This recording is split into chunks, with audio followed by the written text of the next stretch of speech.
Assalamualaikum warahmatullahi wabarakatuh. Kami dari kelompok 1 akan membahaskan mengenai kecurangan laporan keuangan terkait pendapatan dan persediaan.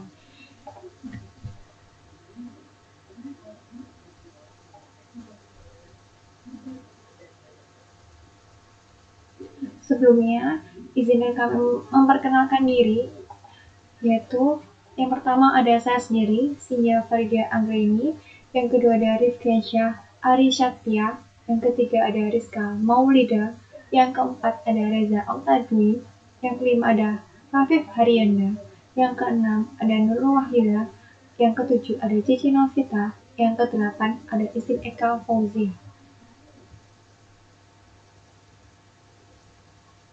Sebelum membahas mengenai tentang kecurangan, mari kita simak mengenai surat An-Nisa ayat 29. Hai orang-orang yang beriman, janganlah kami saling memakan harta sesamamu dengan jalan yang batil, kecuali dengan jalan perniagaan yang berlaku, dengan suka sama suka di antara kamu. Dan janganlah kamu membunuh dirimu, sesungguhnya Allah adalah Maha Penyayang kepadamu.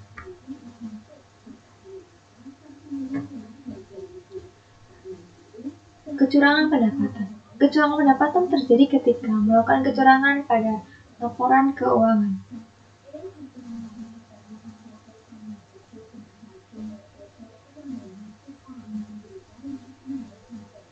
Meningkatnya jumlah kecurangan pada laporan keuangan terkait pendapatan. Amerika Institute of Certified Public Accountant mempublikasikan Audit Issue Revenue Recognition dalam situs mereka pada Januari tahun 1999 yang mendiskusikan tanggung jawab manajemen untuk melaporkan pendapatan secara akurat dengan mengikuti kebijakan pengakuan pendapatan yang sesuai.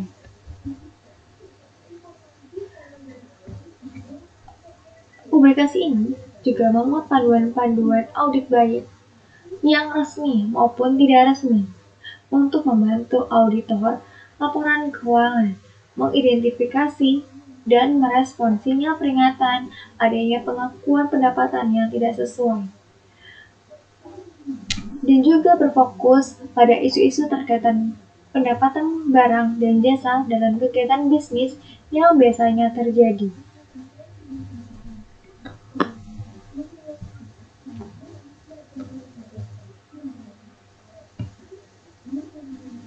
Pengakuan pendapatan. Pengakuan pendapatan menurut SAP dan SAK. Yang SAP, paragraf 19 SAP 12. Pendapatan LO menyatakan bahwa pendapatan LO diakui pada saat pertama, timbulnya hak atas pendapatan. Yang kedua, pendapatan direalisasi, yaitu adanya aliran sumber daya ekonomi ke entitas. Pengakuan pendapatan menurut SAK. PSAK nomor 23 tentang pendapatan. Pendapatan adalah arus masuk bruto dari manfaat ekonomi yang timbul dari aktivitas normal entitas selama periode. Jika arus masuk tersebut mengakibatkan kenaikan ekuitas yang tidak berasal dari kontribusi penanam modal. Pasal PSAK 23, pendapatan terdiri menjadi 3. Yang pertama ada penjualan barang, penjualan jasa, bunga royalti, dan dividen. Pengakuan masing-masing jenis pendapatan menurut PSAK. Paragraf 14 PSAK 23 juga menyatakan bahwa pendapatan dari penjualan barang. Paragraf 20 PSAK 23 juga menyatakan bahwa jika hasil transaksi terkait dengan penjualan jasa dapat diestimasi secara andal, maka pendapatan sehubungan dengan transaksi tersebut diakui dengan pengacu pada tingkat penyelesaian dari transaksi pada akhir periode pelaporan. Paragraf 29 PSAK 23 juga menyatakan pendapatan yang timbul dari penggunaan aset oleh pihak lain yang menghasilkan bunga, royalti, dan dividen. Paragraf 30 menyatakan bahwa pendapatan diakui menjadi dengan dasar sebagai berikut. Yang pertama ada Bunga diakui menggunakan metode suku bunga diefektifkan sebagai mana dijelaskan di PSAK 55. Instrumen keuangan, pengakuan dan pengukuran paragraf 9 dan PA 5 sampai 8. Yang kedua, ada royalti diakui dengan pasar akrual dasar akrual sesuai dengan substansi perjanjian yang relevan. Dan yang terakhir ada dividen yang diakui jika hak pemegang saham untuk menerima pembayaran yang ditetapkan.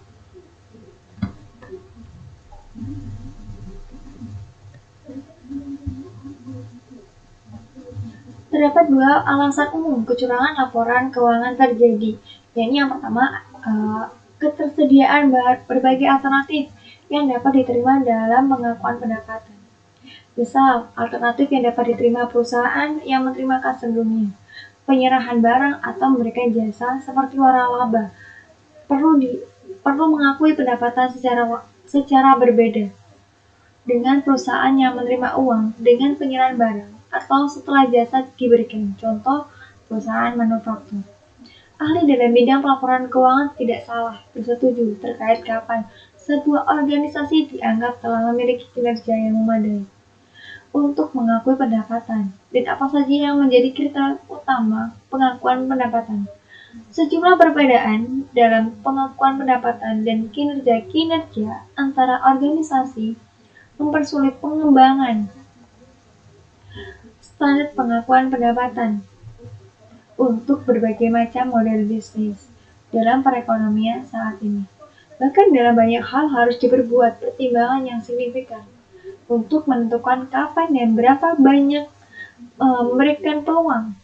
Berapa banyak pendapatan yang diakui hal ini memberikan peluang bagi para manajer yang ingin melakukan kecurangan laporan keuangan. Alasan kecurangan kedua yaitu mudahnya memanipulasi pendapatan bersih menggunakan akun pendapatan dan piutang dagang. Contoh, yaitu suatu organisasi dapat mengelambungkan nilai pendapatan dengan cara memasukkan pendapatan yang seharusnya diakui di periode yang akan datang ke dalam pendapatan periode saat ini. Ini sering terjadi, yaitu biasanya sering disebut dengan istilah pengakuan pendapatan lebih awal atau sebelum waktunya penyalahgunaan pisah data.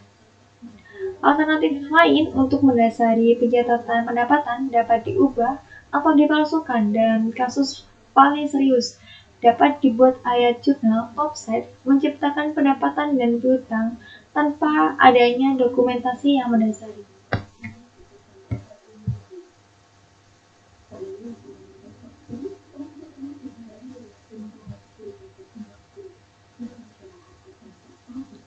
Mengidentifikasi eksposur kecurangan pendapatan.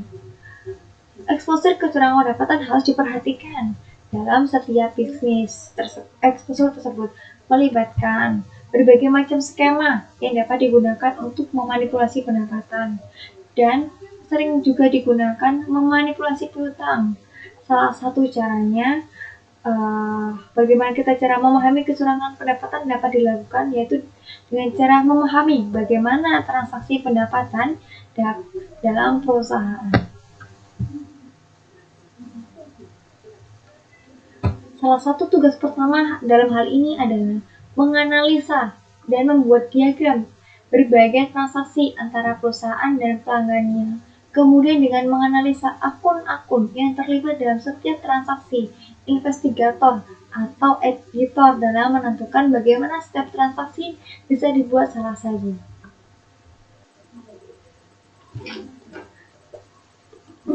Berikut ini adalah beberapa skema kecurangan pendapatan yang umum dilakukan. Yang pertama ada satu transaksi dengan bijak dengan pihak terkait. Yang kedua ada penjualan fiktif. Yang ketiga ada faktur diterbitkan tetapi barang ditahan atau dalam bahasa Inggrisnya build and hold sales. Yang keempat adalah kesepakatan sepihak. Selanjutnya akan dijelaskan oleh teman saya. Saya akan melanjutkan tentang kecurangan-kecurangan pendapatan yang umum dilakukan. Yang kelima ada penjualan konsinyasi. Penjualan konsinyasi merupakan transaksi ketika suatu perusahaan menyimpan dan menjual barang yang dimiliki oleh perusahaan lain. Pencatatan penjualan konsinyasi yang tidak tepat mengakibatkan terjadinya penggelembungan pendapatan dan biaya-biaya yang terkait. Yang keenam ada channel stuffing. Channel stuffing adalah praktek yang digunakan pemasok untuk membujuk pelanggan untuk membeli persediaan ekstra agar penjualan tahun berjalan meningkat. Praktik ini dapat menggelembungkan penjualan ketika dicantumkan atau tersirat dalam kesepakatan sepihak. Misalnya, memperbolehkan pedagang untuk mengembalikan barang dan tidak diungkapkan atau dijelaskan secara tepat. Channel stuffing juga bisa dianggap curang ketika tidak terdapat cadangan yang memadai, misalnya cadangan atas penjualan yang diperkirakan akan dikembalikan. Yang ketujuh ada lapping atau kitting. Lapping atau kitting adalah suatu praktek ketika penerimaan kas dicatat secara tidak benar untuk menyembunyikan piutang fiktif. Contohnya, jika piutang fiktif dicatat untuk pelanggan X, pembayaran yang diterima dari pelanggan A akan digunakan untuk menunjukkan bahwa piutang pelanggan X tersebut valid. Pembayaran berikutnya yang diterima dari pelanggan lain mungkin digunakan untuk menghapus piutang pelanggan A dan seterusnya. Kemudian yang ke-8 ada penanggalan ulang atau pembaruan transaksi. Penanggalan ulang atau pembaruan transaksi merupakan tindakan mengubah tanggal transaksi penjualan ke periode yang lebih baru untuk mencegah agar transaksi tersebut tidak dianggap sebagai piutang tak tertagih atau piutang macet. Yang ke-9 ada kebijakan pengembalian bebas. Kebijakan pengembalian bebas memungkinkan pelanggan untuk mengembalikan barang dan membatalkan penjualan di masa mendatang. Kebijakan ini mempersulit estimasi pendapatan yang harus dicatat pada periode saat ini. Kemudian yang 10 ada pengiriman sebagian. Pengiriman sebagian merupakan skema yang mencakup pencatatan atas penjualan dengan jumlah penuh walaupun penjualan yang dikirimkan hanya sebagian. Yang ke-11 ada pisah batas yang tidak tepat. Pisah batas yang tidak tepat terjadi ketika transaksi dicatat periode yang salah. Hal ini terjadi ketika perusahaan membuat pencatatan akuntansi yang mudah diakses pada periode tertentu dan mencatat transaksi di masa yang akan datang seolah-olah transaksi tersebut terjadi pada periode saat ini. Hal ini juga dikenal sebagai pencatatan akuntansi yang mudah diakses secara tidak sesuai. Yang terakhir atau yang ke-12 ada round tripping. Round tripping merupakan tindakan penjualan aset yang tidak digunakan dengan janji akan membeli kembali aset tersebut atau aset sejenis dengan harga yang kurang lebih sama. Pada akhirnya tidak ada manfaat ekonomi yang didapatkan oleh kedua perusahaan. Selanjutnya saya akan menjelaskan jenis-jenis transaksi yang digunakan dalam berbagai skema kecurangan. Transaksi pertama adalah menjual barang atau jasa kepada pelanggan. Akun yang terkait dalam transaksi ini adalah piutang dagang dan pendapatan. Misalnya pendapatan penjualan. Skema kecurangan yang dilakukan yang pertama, mencatat penjualan fiktif. Misalnya pihak yang terkait penjualan fiktif, faktur diterbitkan tapi barang ditahan. Penjualan dan kesepakatan pihak, penjualan konsinyasi, round tripping dan sebagainya. Skema kecurangan kedua, mengakui pendapatan terlalu awal. Misalnya pisah batas yang tidak tepat membuat akuntansi mudah diakses setelah penutupan periode pelaporan, presentase penyelesaian dan sebagainya. Skema kecurangan yang ketiga adalah memperbesar nilai penjualan dari nilai yang seharusnya. Misalnya menggunakan valuasi pendapatan secara tidak tepat, mengubah kontrak dan menggelembungkan jumlah dan sebagainya. Transaksi yang kedua adalah membuat estimasi piutang tak tertagih. Akun yang terkait dalam transaksi ini adalah beban piutang tak tertagih dan cadangan kerugian piutang tak tertagih. Skema kecurangan yang biasa dilakukan adalah memperkecil cadangan kerugian piutang tak tertagih sehingga piutang menjadi lebih saji. Transaksi selanjutnya adalah menerima pengembalian barang dari pelanggan. Akun yang terkait di sini adalah retur penjualan dan piutang dagang. Skema kecurangan yang biasa dilakukan adalah tidak mencatat pengembalian barang dari pelanggan. Yang kedua, mencatat pengembalian barang setelah akhir periode yang bersangkutan. Transaksi yang selanjutnya adalah menghapuskan piutang tak tertagih. Akun yang terkait dalam transaksi ini adalah cadangan kerugian piutang tak tertagih dan piutang dagang. Skema kecurangan yang dilakukan adalah tidak menghapus piutang tak tertagih, misalnya dengan penanggalan ulang atau pembayaran transaksi. Kemudian skema kecurangan yang kedua adalah menghapuskan piutang tak tertagih pada periode berikutnya. Transaksi selanjutnya adalah menerima kas setelah periode potongan. Akun yang terkait pada transaksi ini adalah kas dan piutang. Skema kecurangan yang biasa dilakukan yang pertama adalah mencatat transfer bank sebagai penerimaan kas dari pelanggan. Skema yang kedua, memanipulasi kas yang diterima dari pihak terkait, misalnya lapping. Kemudian skema yang ketiga atau yang terakhir, mencatat ayat jurnal fiktif terkait kas seperti mendebit kas dan mengkredit piutang. Transaksi selanjutnya adalah menerima kas selama periode potongan. Akun yang terkait dalam transaksi ini adalah kas, potongan penjualan, dan piutang dagang. Skema kecurangan yang biasa dilakukan adalah tidak mencatat potongan yang diberikan pada pelanggan. Pembahasan selanjutnya adalah mengidentifikasi indikator kecurangan pendapatan. Ketika berbagai skema atau exposure kecurangan telah dipertimbangkan, indikator skema kecurangan secara khusus dapat dicari secara proaktif. Setiap indikator yang diamati dapat diselidiki untuk menentukan apakah terjadi kecurangan. Tidak seperti kasus pembunuhan atau perampokan bank, kecurangan jarang sekali dapat diamati, namun indikator-indikatornya dapat diamati. Untuk mendeteksi kecurangan, kita harus dapat mengidentifikasi sesuatu yang menjadi indikatornya. Indikator kecurangan dapat dibagi menjadi 6 jenis. Yang pertama, indikator analisis. Yang kedua, ada indikator akuntansi atau dokumentasi. Yang ketiga, ada indikator gaya hidup.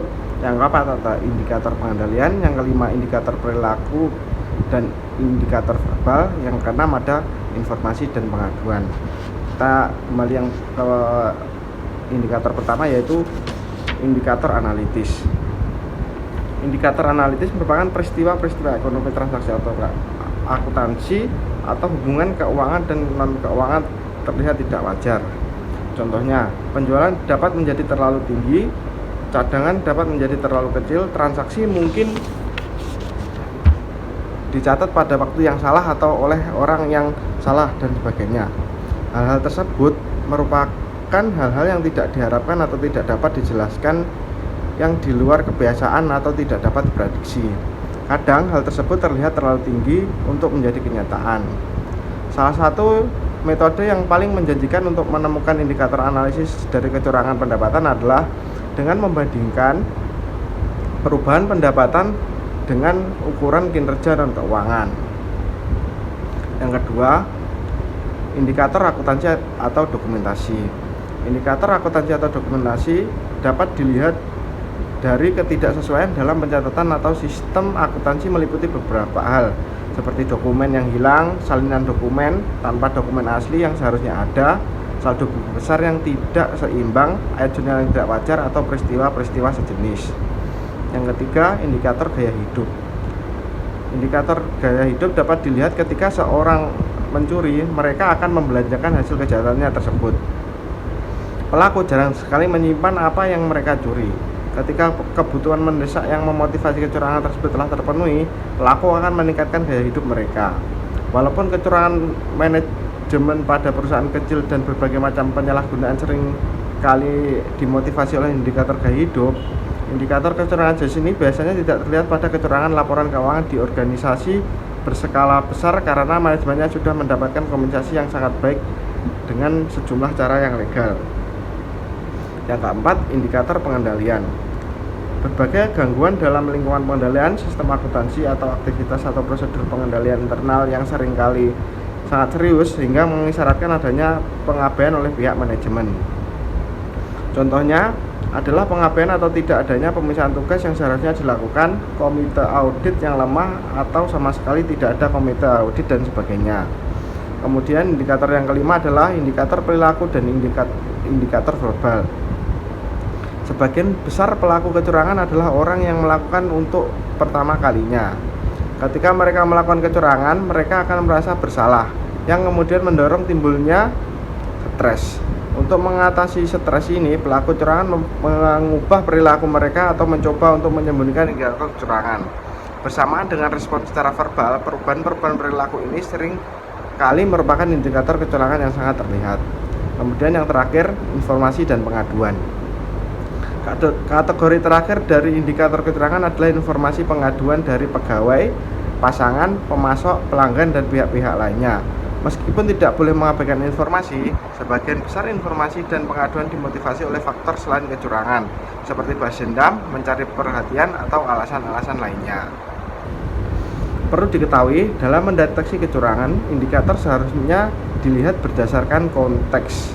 Jadi kita dalam mencari indikator kecurangan, kita harus sesuai dengan konteks apa yang terjadi pada saat itu. Assalamualaikum warahmatullahi wabarakatuh. Saya Rizka. Di sini akan melanjutkan presentasi berikutnya.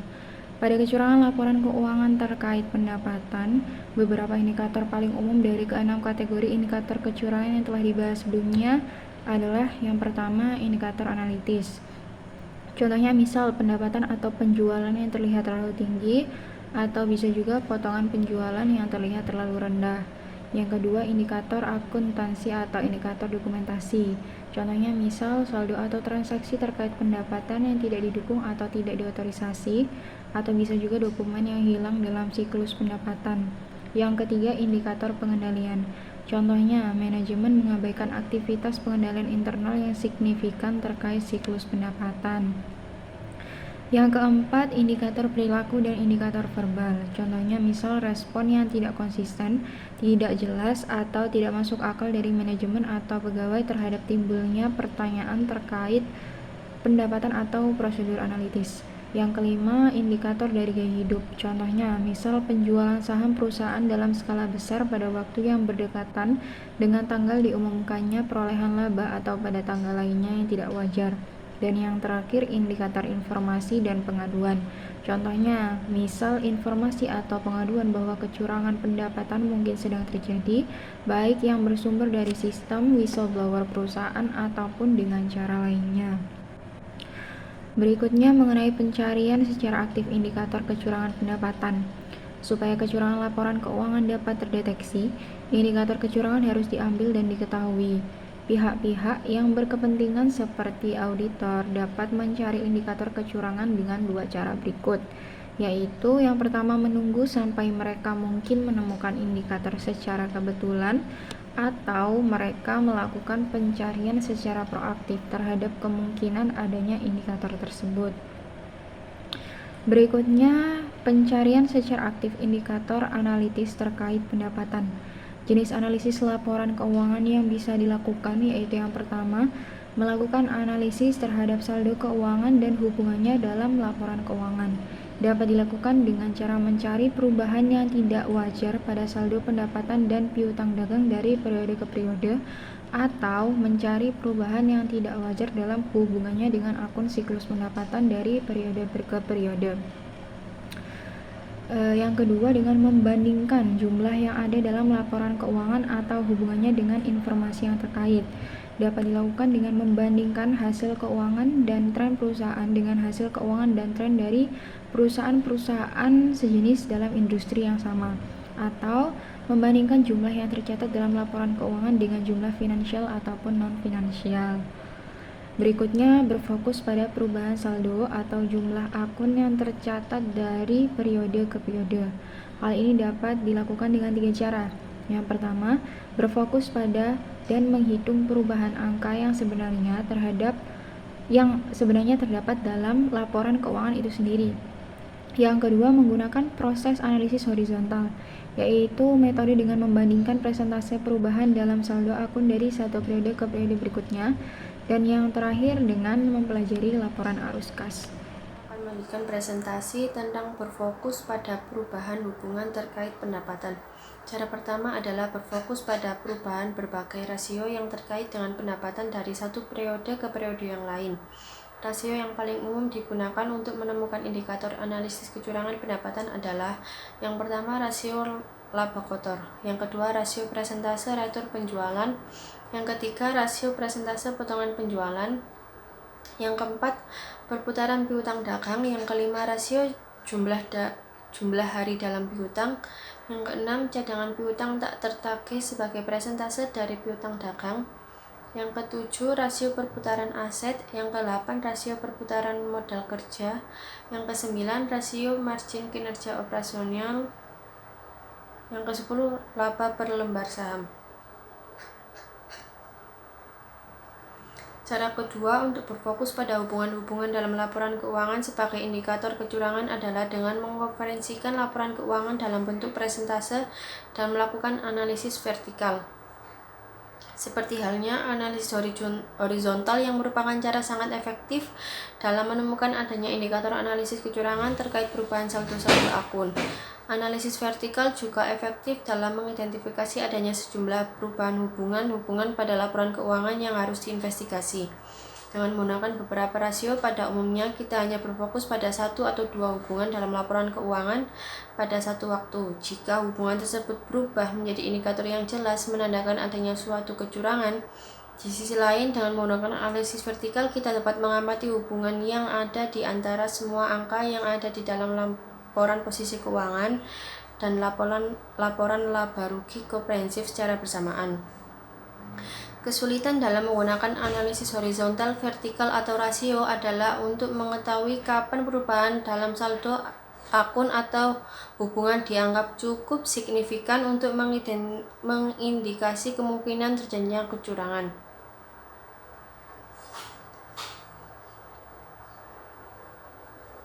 Membandingkan informasi laporan keuangan antar perusahaan, salah satu cara terbaik untuk mendeteksi kecurangan laporan keuangan adalah dengan membandingkan kinerja perusahaan yang sedang kita periksa dengan kinerja perusahaan yang lain sejenis dalam industri yang sama.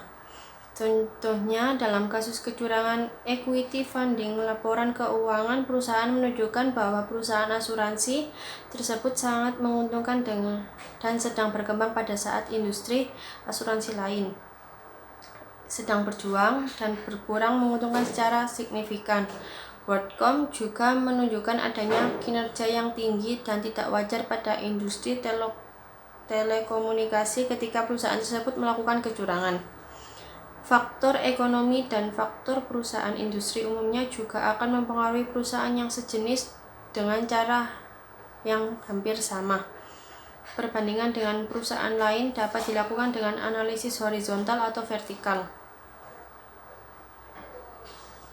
Analisis rasio, perubahan-perubahan yang dilaporkan dalam laporan arus kas atau perubahan-perubahan pada angka-angka yang ada di dalam laporan keuangan itu sendiri membuat laporan keuangan common size biasanya akan berguna ketika melakukan perbandingan di dalam perusahaan.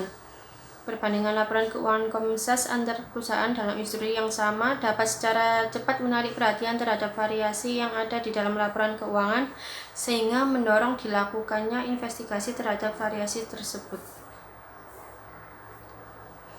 Membandingkan jumlah laporan keuangan dengan jumlah aset yang dipresentasikan.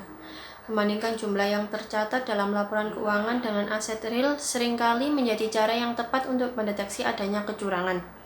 Namun, pendekatan ini tidak dapat mendeteksi adanya kecurangan pendapatan sebagaimana mendeteksi kecurangan kas, persediaan, dan aset fisik lainnya. Secara umum, pendapatan tidak berkaitan dengan aset fisik yang diperiksa. Yang menjadi pengecualian adalah ketika perusahaan menghasilkan pendapatan dari membangun aset yang melibatkan proyek konstruksi jangka panjang seperti gedung, jembatan, atau jalan raya, dan mengakui pendapatan berdasarkan metode presentase penyelesaian. Dalam kasus ini, aset yang dibangun harus diperiksa untuk menentukan apakah pendapatan yang diakui wajar terkait tingkat penyelesaian proyek tersebut. Saya Muhammad Rafif Haryana Putra Anugrah akan melanjutkan presentasi dari teman saya. Pencarian secara aktif indikator pengendalian. Pentingnya mengidentifikasi kelemahan pengendalian sebagai kemungkinan adanya indikator kecurangan. Ada 2 poin terkait dengan pengendalian dalam hubungannya dengan kecurangan pendapatan. Yang pertama, akuntan dan auditor laporan keuangan terbiasa mendapatkan pengecualian pengendalian dalam jumlah yang terbatas ketika menilai kecukupan dari sistem pengendalian internal. Biasanya yang diperlukan untuk melakukan kecurangan laporan keuangan yaitu peluang atau kesempatan. Peluang ini akan muncul ketika ditemukan adanya kelemahan dalam pengendalian, gangguan dalam pengendalian, atau kemampuan untuk mengabaikan pengendalian. Salah satu cara yang paling umum digunakan dalam mendeteksi kecurangan yaitu dengan menginvestigasi kelemahan atau pengabaian pengendalian untuk melihat apakah sedang terjadi penyalahgunaan. Yang kedua, lingkungan pengendalian. Dari banyak kasus kecurangan laporan keuangan, komite audit atau dewan direksi merupakan pihak yang lemah atau tidak aktif. Hal ini dapat menyebabkan lingkungan pengendalian yang tidak menghargai perilaku etis. Auditor eksternal saat ini diharapkan dapat melakukan penilaian terhadap efektivitas lingkungan pengendalian seorang audit. Hal ini merupakan sesuatu yang sangat penting, tetapi sangat sulit karena manajemen terlihat seperti memiliki pengendalian yang kuat, tetapi mereka sebenarnya sedang menyembunyikan fakta bahwa mereka mengabaikan adanya pengendalian. Pencarian secara aktif indikator perilaku atau indikator verbal dan indikator gaya hidup. Indikator gaya hidup lebih banyak membantu ketika mendeteksi kecurangan yang dilakukan oleh pegawai dibandingkan dengan kecurangan laporan keuangan, karena tidak secara langsung mendatangkan keuntungan bagi pelakunya. Selain itu, karena manajemen puncak memang sudah kaya, mereka tidak menandakan adanya kecurangan. Berdasarkan SAS 99, auditor laporan keuangan saat ini diwajibkan untuk melakukan wawancara kepada pihak atau kelompok terkait adanya aktivitas kecurangan atau indikator kecurangan, yaitu yang pertama manajemen, yang kedua anggota komite audit, yang ketiga personal audit internal, dan keempat pegawai lainnya. Pelaku kecurangan seringkali menemui kesulitan dalam melakukan kecurangan tanpa adanya perasaan bersalah dan tanpa adanya pihak lain yang mengetahui tindakan kecurangan tersebut. Bahkan pelaku kecurangan laporan keuangan biasanya perlu melibatkan pihak lain seperti akuntan dan personel anak perusahaan. Auditor laporan keuangan dan pemeriksaan kecurangan yang mampu berkomunikasi secara efektif dengan manajemen dan personel perusahaan lainnya seringkali dapat mendeteksi adanya kecurangan. Komunikasi yang efektif dengan manajer yang melakukan kecurangan seringkali dapat mengungkap ketidakkonsistenan respons yang dapat menunjukkan adanya kecurangan. Terkait dengan indikator perilaku, bahwa pelaku melakukan kecurangan, terutama bagi orang yang tidak pernah melakukan hal tersebut sebelumnya, akan menimbulkan tekanan. Pelaku pasti mencari cara untuk mengatasi perasaan tertekan tersebut, dan mereka biasanya melakukan hal itu dengan merubah perilakunya. Walaupun auditor laporan keuangan dan pemeriksa kecurangan tidak cukup familiar dengan manajemen perusahaan untuk mengenali adanya perubahan perilaku, pihak dalam organisasi tersebut tentu saja dapat mengenalinya.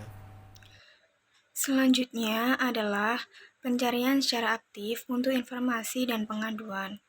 Cara terbaik melakukan pencarian informasi dan pengaduan untuk berbagai macam kecurangan adalah dengan membentuk ombudsman, saluran pengaduan atau sistem lainnya yang memungkinkan orang-orang dapat menyampaikan informasi dan pengaduan secara anonim. Sebagian orang percaya bahwa keraguan untuk memberikan informasi mengenai kecurangan dapat disebabkan dari sosialisasi yang dimulai pada usia sekolah, ketika anak-anak yang dianggap pengadu akan dianggap rendah oleh teman-temannya. Alasan-alasan lain yang dapat membuat orang-orang ragu untuk menyampaikan informasi mengenai kecurangan yang terjadi ada 4. Yang pertama, mereka tidak mengetahui siapa yang diberitahu atau bagaimana caranya memberitahu. Yang kedua, mereka tidak ingin salah menuduh seseorang. Yang ketiga, mereka takut akan konsekuensi menjadi whistleblower. Yang keempat, mereka hanya memiliki kecurigaan tanpa adanya bukti. Setiap informasi dan pengaduan mengenai manajemen puncak dan personel penting lainnya atau mengenai kecurangan laporan keuangan pengendalian, ketentuan hukum, atau kecurangan itu sendiri harus ditelusuri dengan seksama.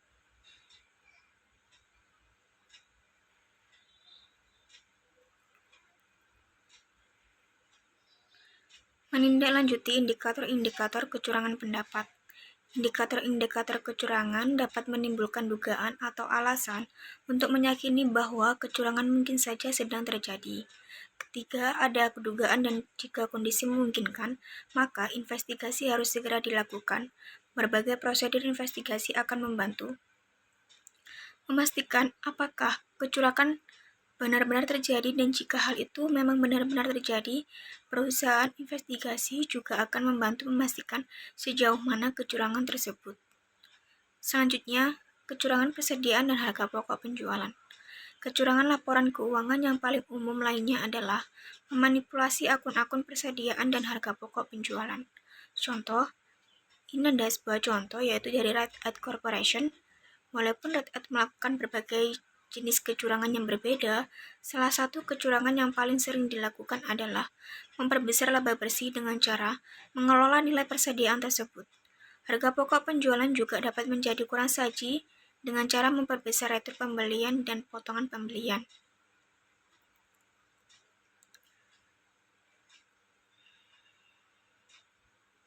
Untuk memperbesar persediaan akhir biasanya cenderung menjadi kecurangan yang paling sering terjadi karena kecurangan tersebut dapat meningkatkan laba bersih dan aset tercatat yang menjadikan laporan posisi keuangan terlihat lebih baik.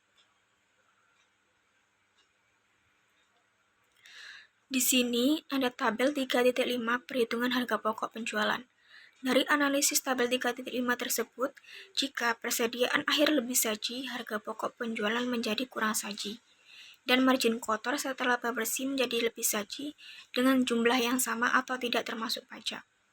Pada periode pertama, ketika persediaan akhir menjadi lebih saji, namun persediaan akhir yang lebih saji tersebut akan menjadi persediaan awal periode 2, yang berarti bahwa persediaan akhir periode selanjutnya harus dibuat lebih saji.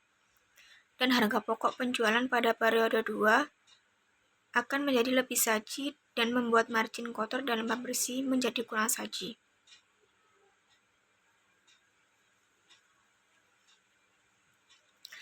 Selanjutnya adalah mengidentifikasi exposure kecurangan persediaan.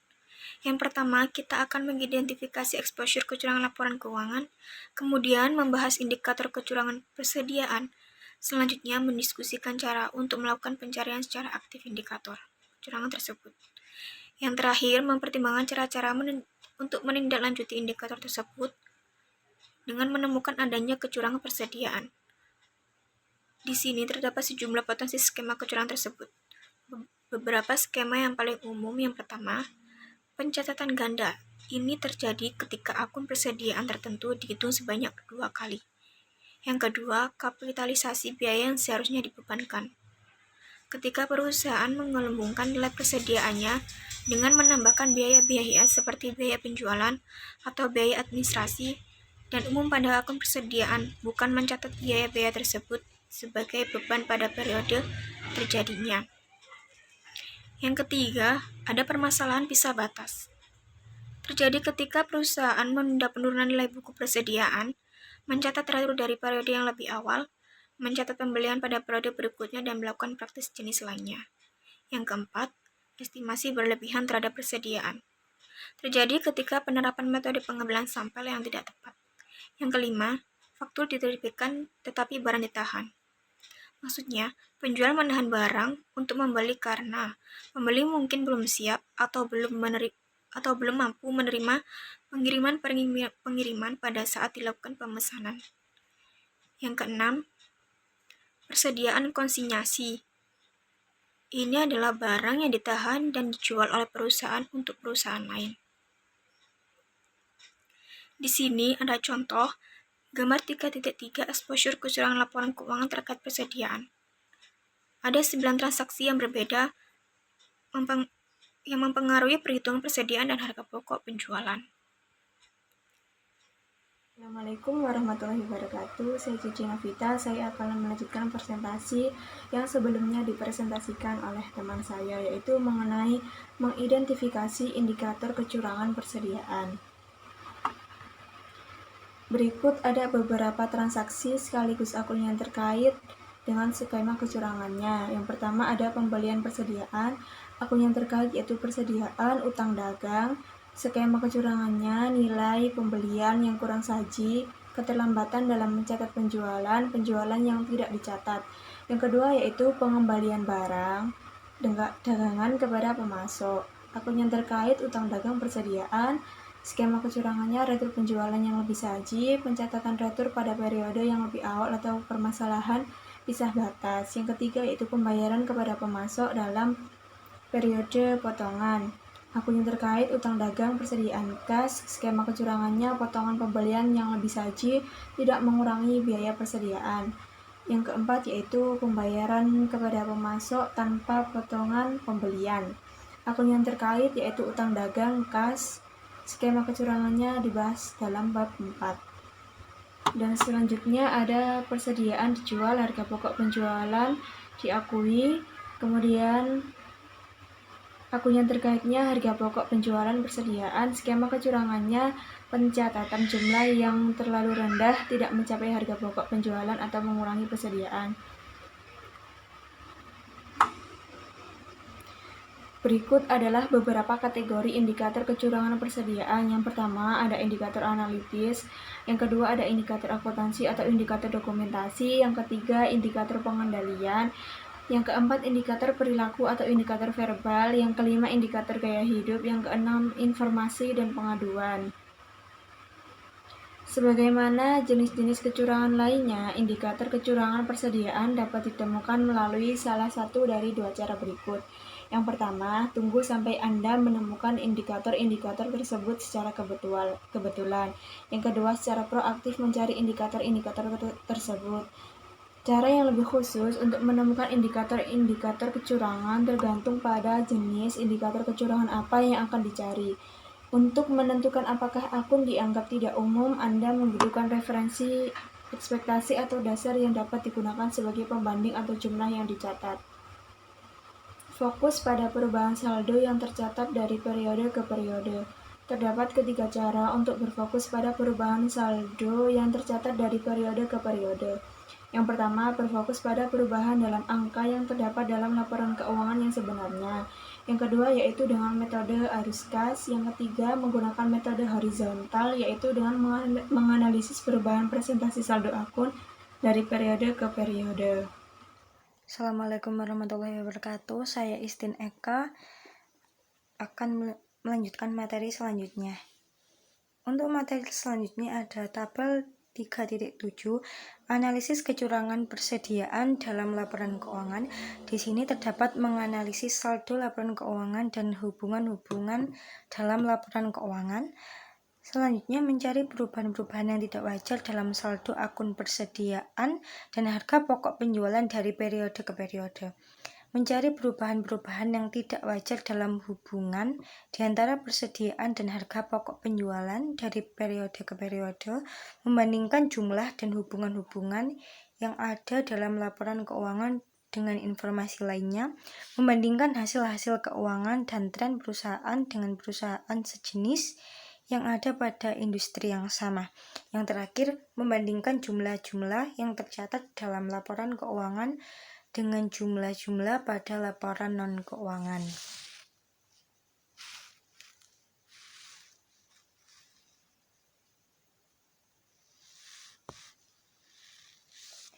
Selanjutnya ada cara perhitungan rasio.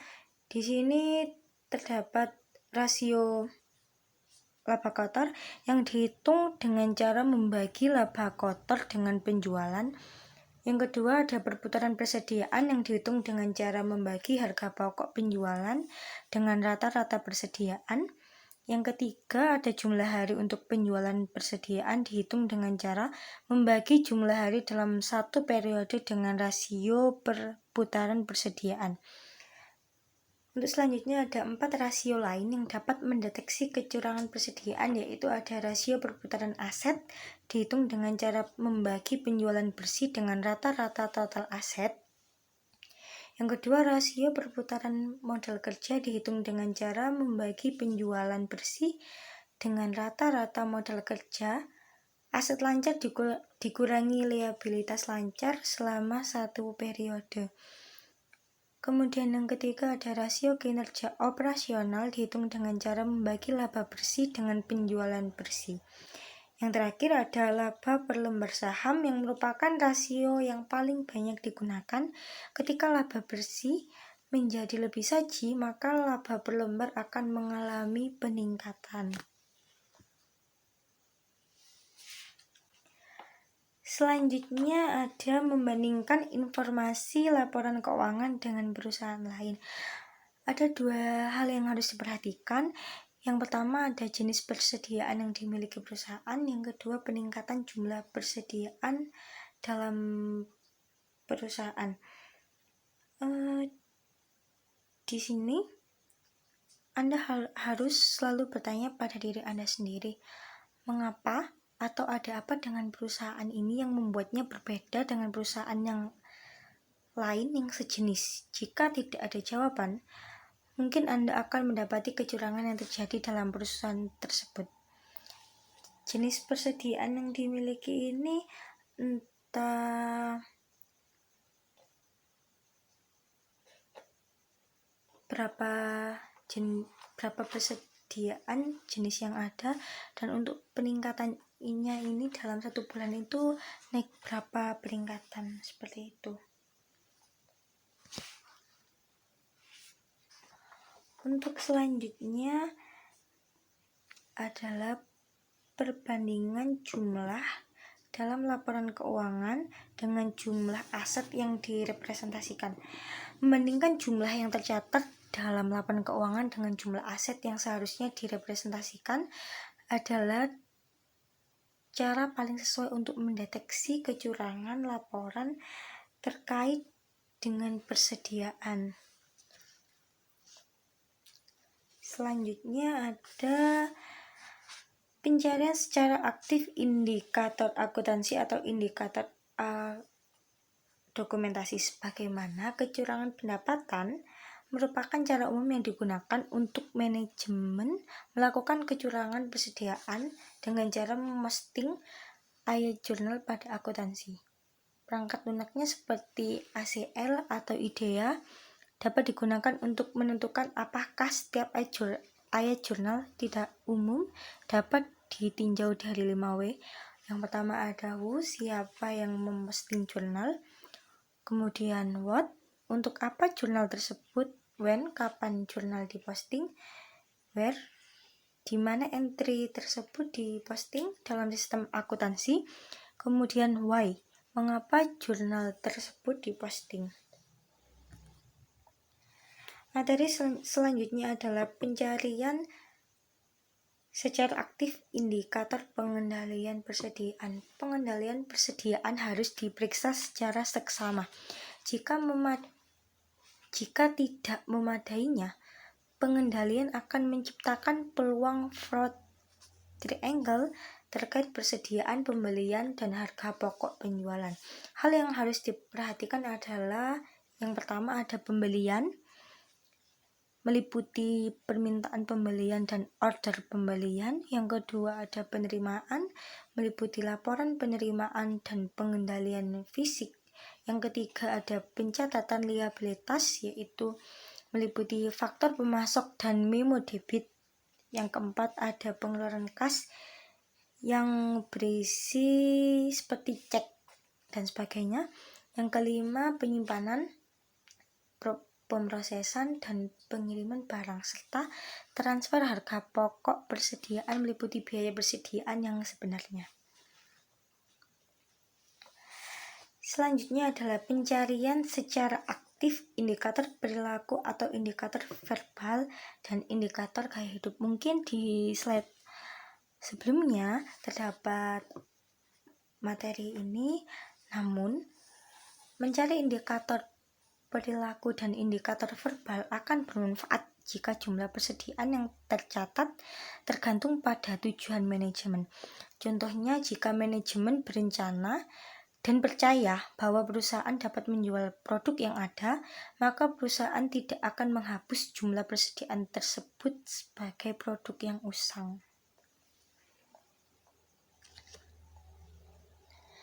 Kemudian ada pencarian secara aktif informasi dan pengaduan. Informasi dan pengaduan adalah hal-hal yang bermanfaat dalam mendeteksi kecurangan persediaan. Kasusnya, persediaan harus dibawa masuk ke dalam perusahaan, dikelola dalam perusahaan, dan dikirim ketika dijual.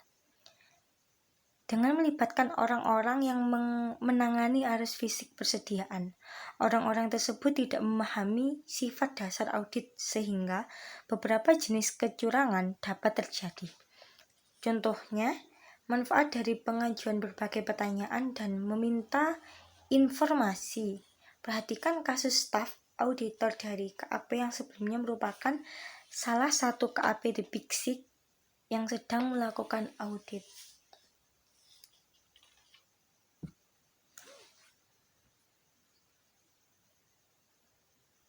Itu merupakan materi yang terakhir. Kemudian materi ini terdapat pada surat At-Taubah ayat 105, dan katakanlah, bekerjalah kamu, maka Allah dan Rasul-Nya serta orang-orang mukmin akan melihat pekerjaanmu itu, dan kamu akan dikembalikan kepadanya yang mengetahui akan yang gaib dan yang nyata, lalu diberitakannya kepada kamu apa yang telah kamu kerjakan.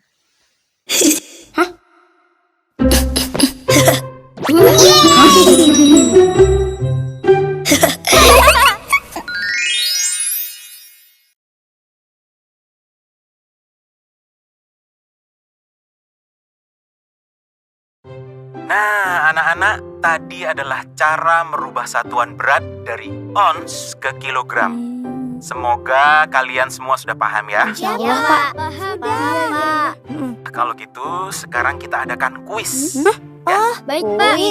Nanti tugasnya difoto dan dikirimkan ke Bapak ya. Iya, Oke. Waktunya 15 menit dari sekarang.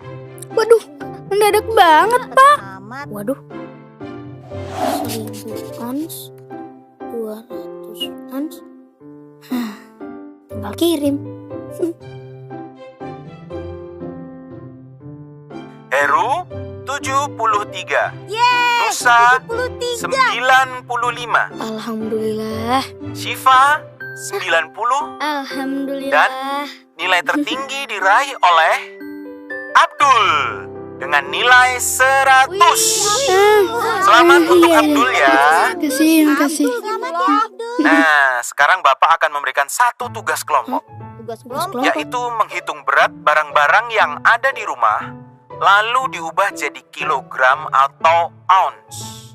Jangan lupa memakai masker dan hand sanitizer saat kalian berkumpul ya. Siap, Baik, Pak. Pak. Kalau ini berarti kita harus ubahnya dari gram ke ons ya? Iya benar.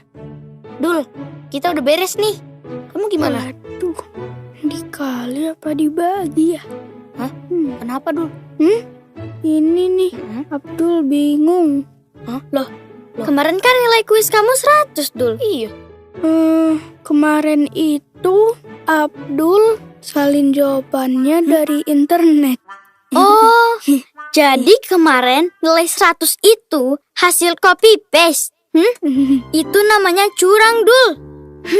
Abdul begitu pasti karena nggak ngerti sama pelajarannya kan? Jujur itu membuat hati tenang. Ya, Nusa.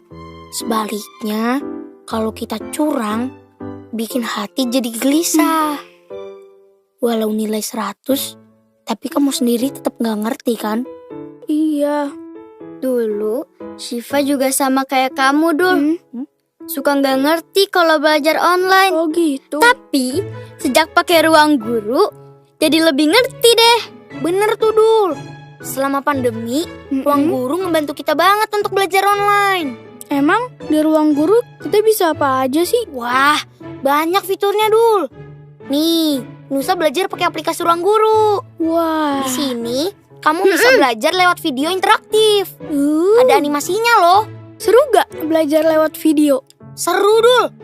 Kita bisa pindahin sendiri kayak main game. Terus nih, ada latihan soal juga.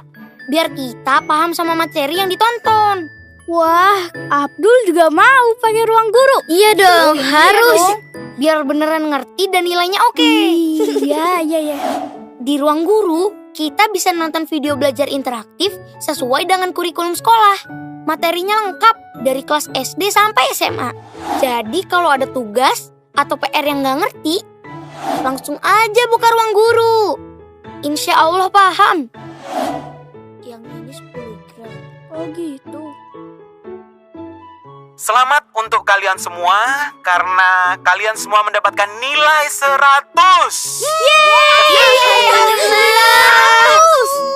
Dan yang paling penting, selalu jujur dalam mengerjakan tugas, bukan mengambil jalan pintas. Oke anak-anak, semangat terus belajarnya dan tetap jaga kesehatan. Iya Pak, semangat belajar ya teman-teman, jaga kesehatan ya.